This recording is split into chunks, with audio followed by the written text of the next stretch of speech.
Good afternoon, everyone. Welcome to Campus Consortium's EdTalks webinar series. Our presenters for today's session are Rochelle Newton, Assistant Divisional Chief Operation Officer from Duke Health Technology Solutions, Tabitha Smith, Interim Vice Chancellor for Student Affairs from University of Virginia's College at Rice, Carol Campbell, Associate Professor, Department of Social and Behavioral Science from Bennett College, and Dr. Carl Horvath, President at Campus Consortium. We will take questions at the end of today's presentation. Please enter your question into the chat box or questions pane in your Zoom control panel. Without further ado, please allow me to present Rochelle Newton, Tabitha Smith, Carol Campbell, and Dr. Carl Horvath. Over to you, Carl. Thank you, Lily. Much appreciated. And welcome to everybody who's attended. We have a great turnout. We had over 200 institutions register for this EdTalk webinar. And we're very excited for a robust attendance because this is a topic, of course, that's affecting every institution. And any opportunity that we get to have a discussion about it and understand it better is good. So I welcome everyone who is attending right now. And after the presentation is over, we will make sure that you materials so you can review them and hopefully advise on what you need to do at your institutions. So yes, would like to tell you just a little bit about, Campus Consortium. Here's an image of our website. This consortium was founded in 2003. It's gone through lots of transitions over the years, but the focus is to collaborate, communicate, in the education community, has been in the higher education community specifically. We have many members across the country, but we've also been gathering many K through 12 school districts as well recently. So we welcome everyone into the consortium who's involved in education. And we appreciate everybody who's attending today. Our goal is to help reduce the time and costs through collaboration or underwriting or anything that we can do to try to help education afford technology in their institution, because it's become such a critical need in today's environment, education environment, particularly with the influence of COVID that, in March of 2020, we didn't have any choice. We had to go with technology to continue our work of teaching and learning and providing students the best experience they can get. Today's topic is about digital DEI and accessibility, and at Campus Consortium, we do have resources that can provide support to institutions in this area.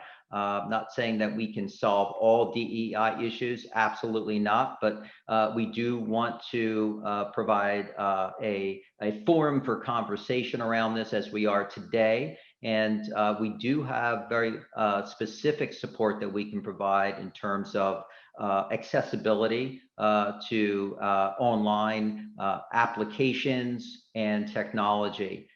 And I can tell you more about that. If you're interested, just contact us at the consortium. Special thank you to our sponsor today, which is Oculus IT, which is a educational technology support company, provides IT security and infrastructure services and network services to higher education and K through 12 institutions. In terms of what we provide, we do provide assistance, and if you're interested in accessibility or DEI, please reach out and we will have somebody get in touch with your institution just to have a conversation, and any kind of support we can provide, we're happy to do so. I'd like to start off with a poll question, and we encourage audience participation today. So we'll have about 3 poll questions total. And the first one is your institution academic content, technology and content accessible to a diverse population. And so we would like to know if you think most of it is, or it's not really, because maybe you've got some requests from students who needed access and couldn't get it, or maybe you're not sure. So if you could just respond to that, we certainly will have our panel kind of review this question moving forward. So, in terms of defining what is DEI, diversity, equity, and inclusion, generally what we are discussing here are, ideas about representation, participation, and making sure that we are being inclusive of all of people who are consuming our content, who are using our systems, and kind of like a big picture of those people and all their situations, as far as interacting with higher education or K through 12, in terms of teaching and learning, in terms of student services, in terms of anything that they would need to do on ground, can they do that online? And so DEI really does mean a lot to everybody, but for the purposes of today's discussion, we're just really going to take a moment to talk about opportunities for, really talking about this at your institution and providing opportunities for collaboration in terms of DEI, accessibility, and technology. So, as I mentioned earlier, there is a lot of emphasis, particularly because of the COVID and the pandemic situation. This has been, really influenced our dependency on technology and how much more that we are, really kind of investing in it and using it to get the job done of education. Just real quick, wanted to take a moment to look at the poll results here. Looks like most people believe that their institution does have some staff departments and policies that work on DEI, but so that's about 62% of respondents. Some said not really, that's 29%, and about 9% said they were not sure. So that's the purpose of our presentation today, is really to kind of give you, a basic idea of, where we, what this whole topic is about and how it affects your institution. So again, our discussion today is really centered around DEI, accessibility, and technology. So, who does this affect? Common digital equity and digital divide issues affect geography, right? So there's many places in many states in the United States that do not have access to internet access. Maybe it's a rural area, or it could be an inner city area that it may not be lucrative for telecom providers to provide access to internet in those places. But, just like the telephone, internet access is what everybody depends on. When it comes to education today, it's no choice. Everybody has to have access, especially in the case of the pandemic. Economic inequality, of course, social, age, race, gender, disabilities, accessibility, education, techno-racism, which I'm very interested in. There's a great book by Ruha Benjamin from Princeton University called Race After Technology, and we'll hear more about that later from some of our presenters. But there's so many topics in terms of technology and DEI that we do definitely want to begin discussing. So who is affected by DEI and accessibility? And that would be basically everybody, truthfully. I mean, I've listed some groups here on this slide, current students, prospective students. Prospective students, it could be the difference between getting students and not getting students. Your online presence is important. So you may lose students if you're not prepared to receive them or interact with them. So using the technology that you have, everything from websites to applications to forms to services, all very important to make sure those are optimized for everyone. Faculty, staff, alumni, we have mobile workforce now that maybe some schools didn't even imagine they'd have a mobile workforce, but we do today. So we have to make sure the tools are accessible to these groups as well. And of course, there's the community and just about anybody that interacts with your institution online. So here are some of the common systems that your students, staff, faculty will interact with. Online learning platforms, Canvas, Blackboard, communication tools, your public website. That's come under a lot of scrutiny from the Office of Civil Rights because many people have filed lawsuits against some institutions for lack of accessibility for public websites. Internet web portals, business processes. Are you sending PDF files for certain very, very popular services, or is there an online form that's available that's easily accessible and usable for multiple modes of interaction, like web browsers that are designed specifically for people with disabilities? And of course, a lot of student services tools. There is research that's being done in this area. A lot of concerns about inequity, especially as the increasing emphasis on technology and education, that's leaving a lot of people out. That was, research by Pew. Also, there's many organizations dedicated to this cause. Here's just a list of some of these, and we'll send these out in the materials. National Digital Inclusion Alliance, everyone.org, and of course EduCause, which many higher eds are a part of, joined. They have quite a DEI program and resources available, so you can certainly go there for more information. Then finally, we have the Digital Equity Act. Sure that many people have heard about this, especially it really has come up. I mean, the roots of this start back more in 2018, 2019, but it's really come up with the current administration, government administration. Digital Equity Act is really being pushed forward. And if you're watching the news, you're seeing that there's going to be significant investment from the government on technology in terms of kind of ensuring that it's equitable across multiple groups. All right, poll question number 2. We'll get right to our panel after this, but poll question number 2 is online DEI and accessibility more of an issue since the pandemic? Yes, it is, no, or not sure. And I know that we've talked to so many people about the influences of the pandemic, and it's affected most of our member institutions differently in different ways. And so they've had to address technology issues surprisingly in different ways too. So I'd like to hear about that influence on your institution.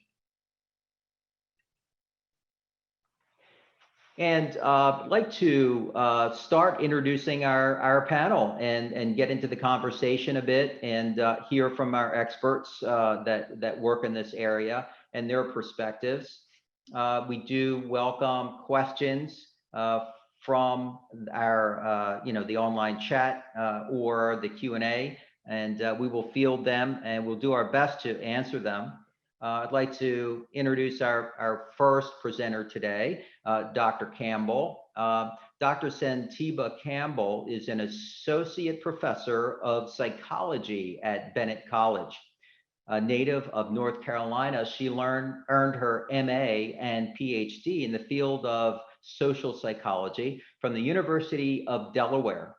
Dr. Campbell's research interest includes racial identity, contemplative practices, health and wellness, college student success and satisfaction. She is a registered yoga instructor with Yoga Alliance and services on the ethics committee.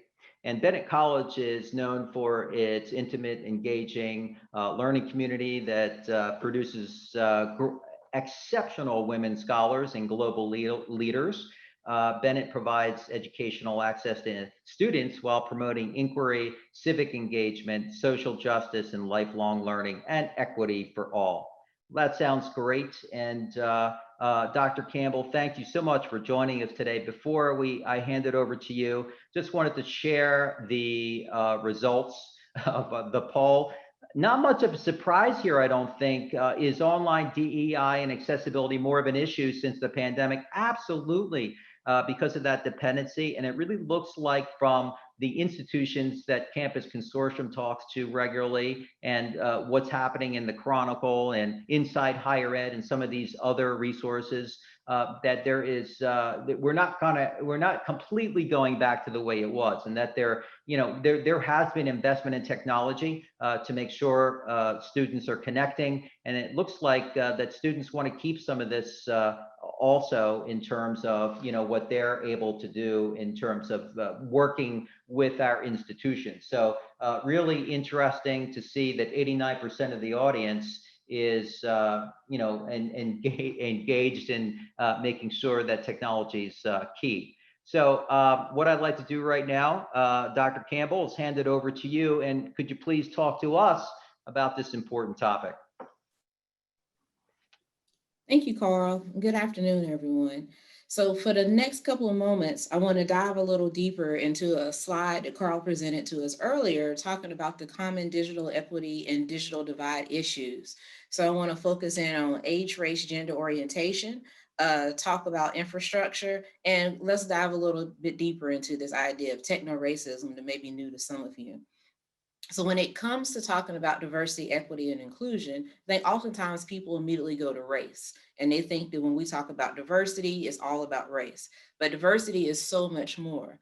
As a professor at a historically Black college for women, oftentimes we get the question, is this even something that you have to concern yourselves with? And very much so, right? So even though we're on a campus full of people who identify as female, it doesn't mean that they're all this homogenous group. So there's still a lot of different stories and narratives, ideology, religious difference, geographical location. We have international students, all of these different things that come apart on campus.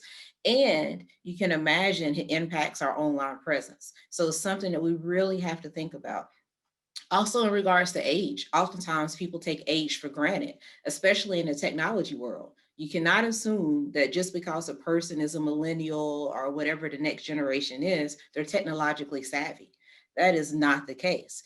Now, there may be somewhere where they might be more efficient using a cell phone to say communicate, but that doesn't mean that the student knows how to take that same technology and translate it to the classroom. All right. So speaking of infrastructure, to go back to that app, let's say your LMS, your learning management system, has an app. You cannot assume that your students know how to use that app just because you see them communicating on the telephone, right? So there's still additional training that needs to take place. Or make the assumption that your adult learners will not want to participate on online discussion boards or just have that meeting via Teams or Zooms instead of coming face to face. That goes back to the ageism. You have to be very cognizant of your population and understanding that age does not speak to technological ability. Likewise, when you talk about gender and work or race, don't want to make the assumption that your female students or students who identify as female may not be as interested in some of the technology that's taking place on campus. Another thing that we're seeing more and more too to consider is the use of pronouns. So you may notice now the more people at the end of their email signature are also including these pronouns. You may be thinking, well, how is that an online digital concern? Well, when you look at how your SIS or your student information system is set up, do you have those pronouns? Are you addressing the students by the names they feel most comfortable for? Because this is what's going to pop up in those discussion boards. This is what the professors or instructors are going to see when they engage with these students. So one of the things that we have to be more cognizant of is how is your institution presenting itself online? Is it showing that it is open to discuss these different issues and be welcoming to people who fit into these different categories? That's the diversity and inclusion part of it. Equity is making sure we're all on the same playing ground to even be able to participate. And my colleague, Tabitha, will talk more about that next. So moving on to infrastructure, I already alluded to our LMS and our SIS. So that's our learning management systems and our student information services. This is key in making sure you have that online presence with your students. As Carl alluded to earlier, we all kind of quickly got pushed into having a better grasp on both of those systems on our campus. But prior to the pandemic, you may have never even engaged with it, depending on whether or not your faculty or staff, how much engagement you have with that LMS or SMS is going to vary. What we are realizing more and more is that we need to make sure we consider diversity, equity, and inclusion when discussing our learning management systems and our student information systems. Even during this presentation, you notice that we have the live generated closed caption. Does your LMS provide that? Is there an audio component where the student could possibly listen to the textbook if you're using an ebook, because maybe there's a visual impairment that's taking place that doesn't allow them to be able to stare at a computer screen all day? What if they don't have a computer screen, right? That's one of the things that we ran into during the pandemic, where we realized that a lot of students did need access to, let's say, an LMS app, right? Or we needed to make sure our student information system was mobile friendly because they don't have a computer at home. So now they're doing everything on a cell phone or a tablet. Again, it goes back to that accessibility, right? Are we making it there? So one of the reasons why I have this relationship now with Campus Consortium, Ms. Carl, is because Bennett College is working with them to implement single sign-on. So one of the things that we've noticed is students need that convenience. You really don't want to waste time having students run all over the place to try to log in to different apps or even your own systems within campus, because we want to make things convenient. Because if things are convenient, they're accessible, right? So here it goes back that word again. How do we make sure that all of these different products and initiatives that we are using are coming in together? That's your infrastructure. And I think a lot of times institutions did not really think about this infrastructure situation until the pandemic hit, right? So a little bit of good that's come out of this is making us take a moment to pause and cognitively think about whether or not we're using the right learning management system to communicate with our student information systems. And is all of that accessible through that single sign-on or a portal, a location? If you ask that student, do they know how to get to their unofficial transcript or their course schedule or how to contact someone in financial aid? That's all infrastructure. And being well organized to have all of that in one location is even more impressive. So before I turn the mic over to my colleague, I do want to put on my research hat and speak a moment about techno-racism, because this is a novel approach, a way of thinking that we need to be more cognizant of moving forward to the future. So we've already gone through various iterations of our modern racism, blatant racism, overt racism, but now we got to think about the technical side of it, right? Technical meaning things like, if I am using a hand dryer at an airport restroom, is it going to pick up on my skin tone? Because there's a vastly different color when we look at how these operating systems work. Or when I use that facial recognition system on my iPhone or any cellular device, is it going to pick up on me if I'm someone with a darker complexion? How's that melanin in your skin impacting? So when we talk about techno-racism, we're looking at how hardware and software limits are possibly aren't limited by functionality based on race. And oftentimes this can include things like skin tone. But we can also still include other ideas of accessibility, like even using the captions here with the accents, right? So, in case you hadn't figured out, I'm Southern. Are these different things picking up on my Southern accent the same way it may be picking up on someone else, right? So a lot of research is coming out now to see how techno-racism is going to play, since we do have more and more technologies now that use things like facial recognitions, even from the cameras on your sidewalks when you're just out and about or using that local ATM. We also have to start thinking about this on our campuses, not only from just a research standpoint, because we're all conducting research, just one of the points of the academy, but how is this going to impact our students? So not from just that high level thinking of this idea, but just boots on the ground, that everyday life and that impact. Something as simple that you may think is simple as how that impact of using that hand dryer is an issue of inclusion. Because now you're telling me that there's going to be certain features that I'm not going to be able to use, or features that may misconstrue, which is going to be even a bigger issue to think about moving forward from the future because of these things that are taking place. So just to introduce the concept for some, for those of us who have heard of it before, to get you thinking about it more and more, since we are seeing these issues coming up. But now I'll pass it over to Tabitha, I believe, following a poll, to dive a little deeper into what we mean by infrastructure and reporting. Thank you so much, Dr. Campbell. Appreciate that. Great insight.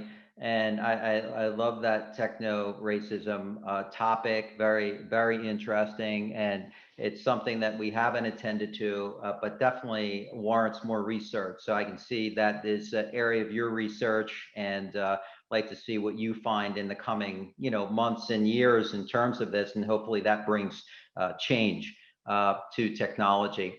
I do have a couple questions real quick, and I'm just going to put these out there, and any of our panelists, feel free to answer these, but I'm just going to start circulating the questions. If you want to note them and then respond to them when we get to you, that's great. So before I introduce Tabitha, I'd like to just kind of give these questions to you. So one attendee said, I would be interested in insights about online DEI best practices at community colleges, especially with regard to their open door philosophy. And I know we don't have community colleges necessarily represented, but any insight anybody has to this area, would be great. And we could certainly, pick up on this info later and provide input from some of our community college members. The other question is, so glad you introduced this concept about Ruha Benjamin and Mike Monterio, who have great books on about techno-racism. So that struck a chord with some folks. And the last comment that's currently coming in, the closed captioning is a good example of technology which needs to be greatly improved. Very true. Yeah, it's crude what we have here on this PowerPoint, but it is probably better than nothing, but that's not good enough. We do have to make it better. Cannot be counted on for accuracy. Psalm 2 up a poll are two examples of errors in the list. Yes, I totally agree. You're right. We do need to make that better. And it speaks right to what Dr. Campbell was just speaking about. So thank you for those comments from our group, from our attendees. Last poll question. I would like to ask if you could please respond, attendees, to this one. Is your institution prepared to address and resolve a DEI or accessibility issue in terms of technology? This should have specified technology, this question, but we are talking about DEI and technology. So yes, no, maybe. If you could please respond to that would be great. So just, in terms of this question, from my own experiences as being a CIO in institutions, a very common issue that has come up is, communication from the outside into the institution about, say, the public website. And then if you get that request and you haven't been really working on, say, accessibility issues, what do you do? How do you respond to that? Are you prepared? Do you have some expertise? Do you know where to go, regarding next steps in resolving this issue? All right, so we'd like to move on to our next presenter. I'd like to introduce Tabitha Smith.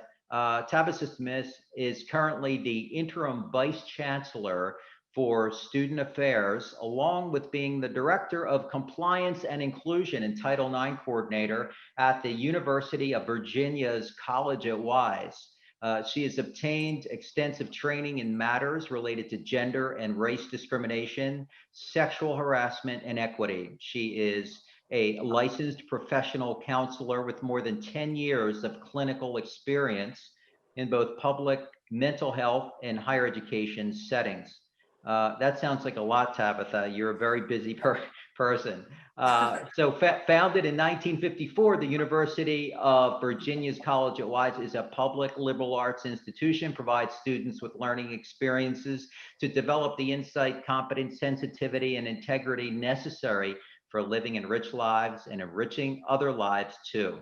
That's great. So well, before we move on to you, Tabitha, I just wanted to address these poll results very quickly. Is your institution prepared? Yeah, I'd say, almost half say, yes, we have the expertise, 45%. And then, 2% say they, or 3% say they do not. And then some are not sure. So about 34 folks, 52%. Are not sure. So that's the good thing about us being here today, to really have this discussion and really kind of get this into our consciousness. So we are having these discussions on our campus. So I'd like to hand it over to you, Tabitha. Thank you for joining us. Thank you. Thank you, Carl. And thank you, Dr. Campbell. Hopefully I will pick up on maybe going a little bit deeper into some things that she already hit on also. So I think that my framework, considering that I'm lucky that I know how to work Zoom and my iPhone, is way different than our other panelists, because they're amazing in the world of technology, as I'm sure most of you all are. So I'm honored to be here to talk about really focus and frame us on our student experience around diversity, equity, and inclusion in technology, and really what that looks like. So first off, I want to start off on something that Dr. Campbell already mentioned around socioeconomics. For us, as she mentioned with the closed captioning, let's see how well they pick up on my Appalachian accent if you can't hear it.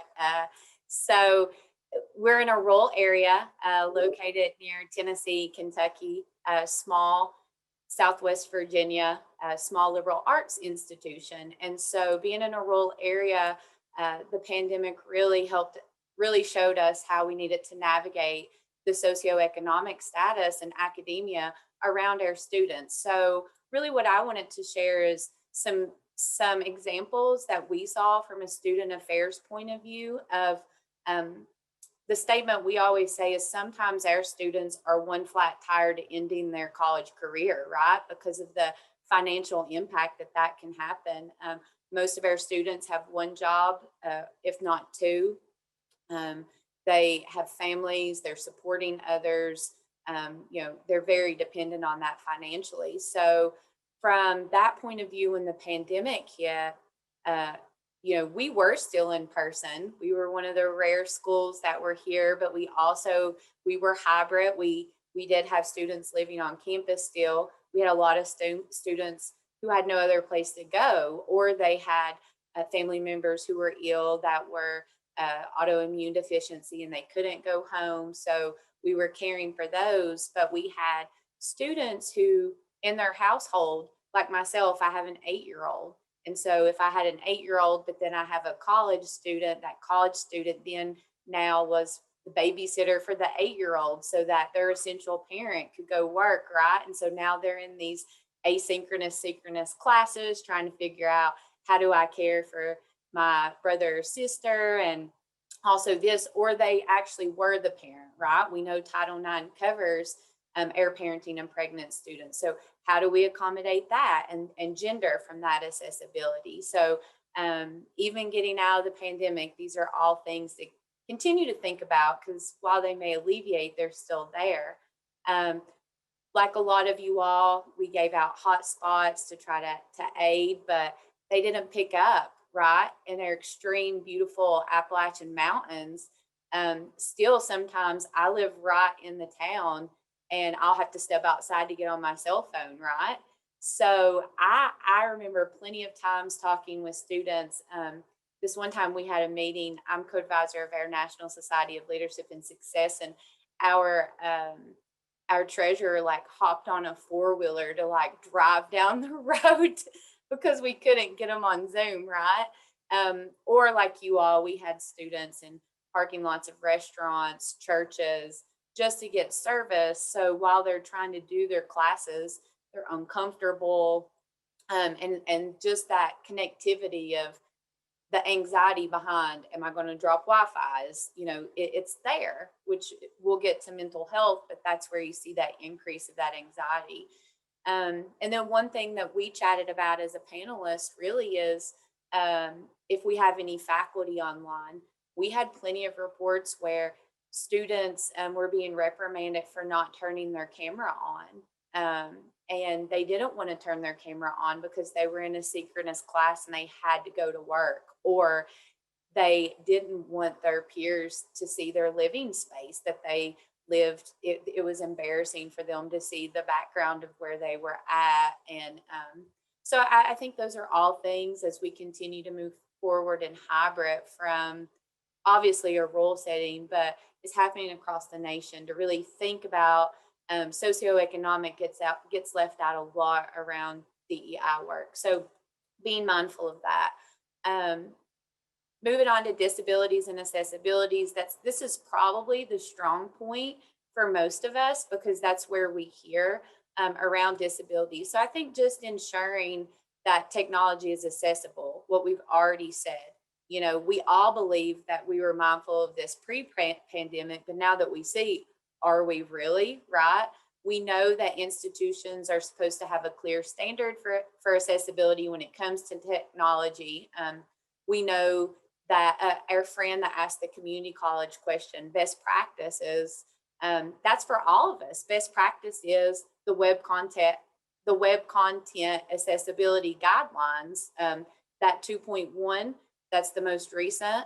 It surpasses your 508 for compliance for federal agencies. We've been told that there's a draft out in May of 2021, and there's supposed to be a finalized on the standards for this year. So I would tell the friend that asked that question, be on the lookout for those, because those guidelines really, what Dr. Campbell already talked about, they talk about making captioning a standard for the elements for all videos and classes, that you have to provide a budget for creating video captioning, that any new content on the website meets your accessibility standards. So all of those things are within those guidelines. So I would go to that web content accessibility guideline and look that up. And so like a lot of you all, the first question I would have answered within that 29%, that we have a few issues here and we're working on it. That's okay, right? One of the things, because I'm always about like, well, we have these problems, what do we do?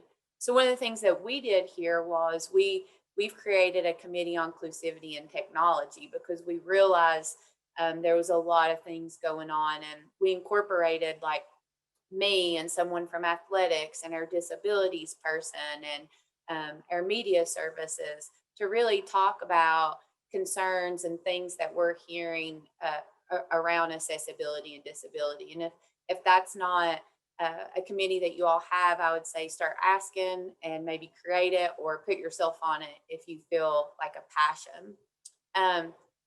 So infrastructure, Dr. Campbell really, I think, talked about that infrastructure of accessibility. What is it looking like? So from my point, from a student experience, I want you to focus and think about reporting infrastructure. It was really something that we saw during the pandemic, that now on or off campus, ensuring that students and employees understand the reporting process for all protected statuses, right? So an example is, what are your reporting systems? Are they easy to access? Can people understand them? Do your students know where to go? I mean, do you know where to go? When I get on our website, I have to type in Title IX because I can't even find my own webpage, right? Maybe you all struggle, but that's me. So, you know, is there actually a system to report all protected statuses? And we really found this around counseling. We here had never provided telemental health before. It was a new adventure for us. You know, we had to look at what was approved. The Department of Health and Human Services really laxed some rules around HIPAA because of the pandemic, but are those going to continue? So for you all in technology or whatever field you're in, think about, you know, I think we will forever do telemental health. So what's HIPAA required and what can we do, and what's the best technology that's accessible to all of those, right? And for Title IX, we faced that into our policy did not cover virtual hearings. and virtual information. So changing that, we relied on our friends in technology for me to say, like, I said, Carl, I don't know how to do a waiting room. Like, can you log in and mute yourself and wait? Because this person can't see this person. And what are we going to do? Right. So I think that your student conduct, your honor court, Title IX, all of those things that are trying to give people whatever however they feel they've been wronged, we're trying to assist and aid. How are we using a reporting structure to make sure that we're being compliant and that everyone can be a part? So I really think a part of managing the student journey is really ensuring that all students and faculty understand your processes of learning, requesting, receiving, and modifying the requests. So I guess that's really all I have from a student experience point of view, so I don't take all the time, but think of those things in regards to that as you all are moving forward with the great work you're doing. Great, thank you so much, Tabitha. Much appreciated. Again, good insight on DEI, and very interesting what you're doing at your institution. I did want to take a moment to attribute one of the comments that came earlier, because some of these comments from our attendees are not attributed to just as registrant, but it was Charles Leap who had asked, I don't know the institution, about the closed captioning. But we do have a comment here that's interesting from Celine Green, and I'm sorry, I don't have the exact institution here, but she says, you may be including this, but it's not just about setting the table in terms of making certain you have the right technologies, such as single sign-on and automatic captioning enabled, but it's just as important that you train the users to enable the things that make for an inclusive online environment, such as sending out accessible resources in advance, making sure there aren't firewalls, and turning on the captioning. So DEI is really like an intentional, mindful practice that we really need to be thinking ahead all the time. And Tabitha, some of the comments you were just making about, some of the struggles people have connecting, and then trying to get out in front of that with some training or support, so people can be connected.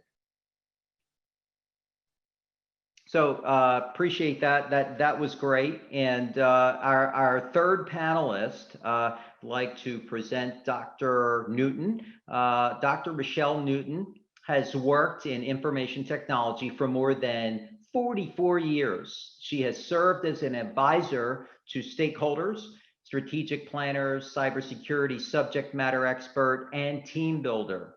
And then with all her accomplishments, Dr. Newton's passion is in advocacy. She has committed herself to inclusion, specifically inclusion in IT. She has coached and mentored hundreds of people, but she says advocacy, skin in the game, delivers the best results. When you apply your social capital to help someone, the satisfaction is remarkable.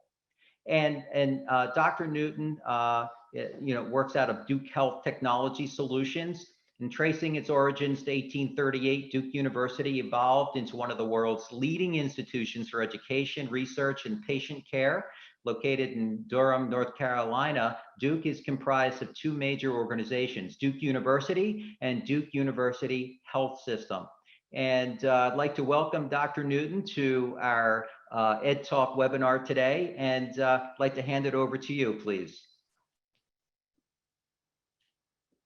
Good afternoon, and thank you all for being here. I will say 44 years seems like a long time, and it probably is, but I'm only 19, just for the record. But I want to tell you a little bit about IT from that perspective. So when I started out in IT, IBM owned the game. Mainframe computers were the thing. The internet was barely what it is now. And it has evolved into something that we all depend on for various reasons, some work, some play, some fun, whatever. But what's really interesting about technology is where we are with people and their access to this technology. And I think our other two panelists did a wonderful job of explaining some of the concerns. But I'm going to talk to you about the digital divide. and why it exists and what we can do about it. So the digital divide started a very, very long time ago, almost at the inception of the internet. And what that simply means is there are some people who have access to digital resources and some do not. Just simply as that. Some of it is economic, some of it is infrastructure, some of it is a part of how we see technology. If you look back maybe 10, 15 years ago, not many of us were considering technology the way we do today. So we have things like biometrics, we have automation, we have algorithms, we have robotics, we have all of these new things.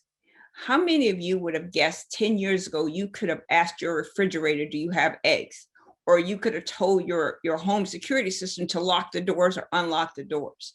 There were people thinking about this long before they became into the marketplace, but they're here now. And for us that work in information technology, one of the biggest concerns we have is cybersecurity, right? How do we protect our data? How do we protect our institution? There have been several colleges that have gone dark because of attacks. We've seen the ransomware issues with the meat and the oil. All of these things continue to churn in the background. What's missing in that churning is the people who don't even have a foot in the door, i.e. they don't have any technology at all. They don't have internet services. They don't have computers. They don't have updated computers. And for most of us that work in technology, we know that those computer updates are lifesavers, right? If you don't update your software on your computer, on your phone, or on your tablet, you are susceptible to anyone out there that's interested in identity theft, ransomware, phishing, spam, whatever it is they're out there trying. So those updates are important. But for those of us who do not have these kinds of things, we haven't even got to the place where that's an issue for us. We don't concern ourselves with whether we have the most updated computer system or not. One of the pieces about this that's really interesting, in addition to the pandemic, is what you all may or may not be aware of. So I'm sure you've heard of 5G. You've heard of Internet Protocol 6. All of these technologies increase the divide, because what IP6 plans to do is to fix these address limitations that we suffered under IP4. So now we have this new thing, but adoption of IP6 has been slow. 5G, all of us wants the latest, fastest, greatest access to information. But 5G also has limitations for people, right? So in addition to upgrading your software on your computers, in addition to upgrading your information, the digital divide grows wider and wider every time there's a new technology placed out there, right? So if you think about biometrics, right? So you can use your phone to access your bank account or to access some resource to get into a building or something of that nature. Biometrics requires some form of authentication. And so most of us are familiar with two-factor authentication, right? You have to have 2 layers. You use your password and maybe your face or some other key to allow you to get in, to get into your data. Imagine being at home with a Chromebook and sitting there with that Chromebook trying to get into a resource that's behind two-factor authentication. And sitting there with the question, Mom, Dad, how do I get around this? And if Mom and Dad is not working in technology or do not understand how these things work, and maybe they have because they have it at work, but don't know how to get around these things, that creates an even greater inequity, if you will. Because now, in addition to having to have this computer and whatever software is there, I've got to have a way to get into it to secure my identity and secure my home so that no one knows all of my information. And so I give a lot of talks to people about these kinds of things. And one of the things that's really interesting to me is our need to use Wi-Fi in public places. And my husband explains it to me that, it costs too much to use data. But think about this. If you go to Starbucks or wherever you go and you open Wi-Fi, everything you do in that transaction is potentially visible to anyone who wants to see it. Now, if you're doing schoolwork, maybe if you're writing a paper, maybe you don't care that that's out there. But suppose your paper has your name, your student ID, your date of birth, any of that information, and you're transmitting that through an online resource such as Wi-Fi. How do you secure yourself? And I often tell people, although it may cost you a few more dimes, using your 5G or 4G or LTE or whatever is a better way of securing your insight, securing your activity, securing what's what you're giving to people, what you're putting out there. And so with the digital divide, with 5G and IP6, neither one of them are backwards compatible. And what that means is you can't go back to things that worked under 4 to 6, or you can't go to things that worked on 3 or 4G and make that work. And there are a lot of organizations that are studying this, 3GPP, IEFT, IETF. They're all looking at these things, but the digital divide exists in such a way that the simplest things that we do to bring us forward also sets many people back, right? So we can talk about algorithms, and we all talk about bias in technology, and there's a lot of bias. And you know, I'll give you my best example. Many of you know what blacklisting and whitelisting is. Think about the connotation of that statement. Blacklisting means things that are blacklisted, we don't want it in, we don't let it in, we don't want to be bothered with it. Whereas whitelisted means we're okay with it, it can come in. Master and slave, terms used all the time in technology. You know, if you're a programmer, you're writing, all of these terms are there. But what's really interesting about those terms, and there are many, many more, man hours, manpower, you know, we can just go on and on. But in essence, what we're talking about is enhancing the divide further, which each advent of technology that we bring on board.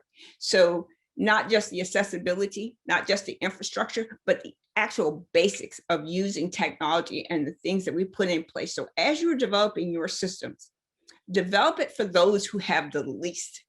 Now, for security, cybersecurity, that's hard to do, because when you're trying to protect your organization from people who will be trying to get at your data or trying to get at your resources, but those that are out there that are using their phone or a provided device or something like that to get on the internet through the use of Wi-Fi, and if you're in rural areas, it's really not that great.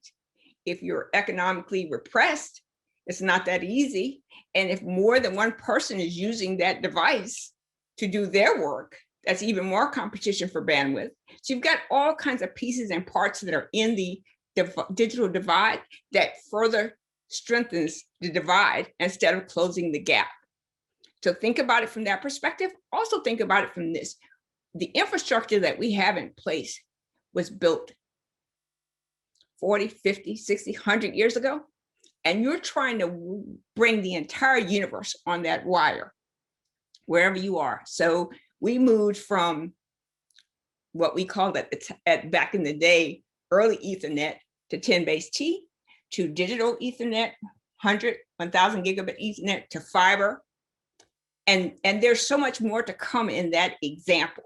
But as we think about this, the people who are at risk remain at risk as technology goes. And that's simply because technology and everything else is an economic consequence. Thank you. Very good. Thank you for that insight. So true about, you know, we have to really kind of step back and look at our bigger picture, you know, of where we are, and absolutely true about the legacy of the technology that we're using today, and the new expectations that we're placing on it. I mean, you know, I think everybody, as all of you eloquently said, you know, in terms of response to the pandemic, you know, all of us, you know, kind of rushed to, you know, provide a solution, but I don't know how effective that was. And then moving forward, you know, how prepared are institutions going to be with this increased and continuing dependency on technology? So, you know, I have to say, you all have given us a lot to think about, and I think this was a great overview of DEI and accessibility in education. But there's a lot more to unpack, and I can see us, you know, probably doing a series of these kind of discussions where we focus in on specific aspects of what each of you have brought into the conversation. I do want to just say, you know, when we hand this out, this EdTalk recording, you'll be able to get a hold of this. These are just some resources that we used in research and working through kind of setting up this presentation. Also want to kind of mention that I really appreciate the participation from our audience in terms of, the work that, you put into kind of answering those questions and telling us about your campuses. That was greatly appreciated. So we did field some comments and questions from the audience, but we're running close to the top of the hour. Please send us information to Campus Consortium. If you, we will forward those on to our panel of experts if you have any questions after the presentation is over. Also, Campus Consortium does provide services in this as far as assessment and help with accessibility and DEI. So if you need assistance at your campus, please reach out to us. We're happy to help, at least put you on the right track. And I want to thank our panelists so much for providing their insight and help and information today. I want to thank all the institutions that took time out of their valuable day to attend this session. Really appreciate it. And I hope everybody has an awesome day. And again, thank you to our panelists. Much appreciated.